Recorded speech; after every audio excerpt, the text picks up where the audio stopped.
अहाना अब अपनी बीए की पढ़ाई दोबारा शुरू करेगी और अपनी परीक्षा भी देगी। ये सुनकर अहाना की आंखों में खुशी के आंसू आ जाते हैं। लेकिन वहीं दूसरी तरफ बड़ी बुआ का गुस्सा 7वें आसमान पर पहुंच जाता है।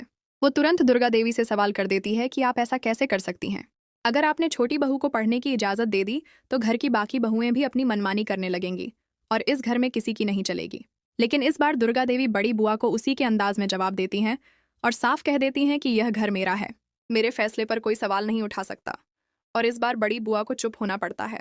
लेकिन अंदर ही अंदर बड़ी बुआ का गुस्सा और जलन और भी बढ़ जाती है और वह ठान लेती है कि चाहे कुछ भी करना पड़े, अहाना को अपनी पढ़ाई पूरी नहीं करने देगी। और साथ ही वह मन ही मन एक बड़ी साजिश की तैयारी करने लगती है, क्योंकि बड़ी बुआ का असली मकसद सिर्फ अहाना को रोकना नहीं है, बल्कि इस घर पर राज करना है। दरअसल दुर्गा देवी की तबीयत इन दिनों खराब रहने लगी है और बड़ी बुआ सोचती है कि जब दुर्गा देवी पूरी तरह से बीमार पड़ जाएंगी तो इस घर की असली मालकिन वहीं बनेगी। लेकिन बड़ी बुआ की यह चाल ज्यादा दिन छुप नहीं पाती और दुर्गा देवी को सब सच पता चल जाता है।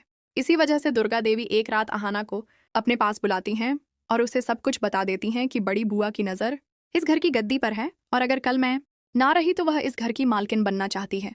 लेकिन मैं ऐसा कभी नहीं होने दूंगी। मैं चाहती हूँ कि इस घर की जिम्मेदारी मैं तुम्हें दूं, क्योंकि मुझे सिर्फ तुम पर भरोसा है कि तुम इस घर को संभाल सकती हो और सबको जोड़कर रख सकती हो। ये सुनकर अहाना हैरान रह जाती है और कहती है, मेरे अलावा इस घर में और भी बहुएं हैं, आप चाहें तो उन्हें भी जिम्मेदारी दे सकती हैं।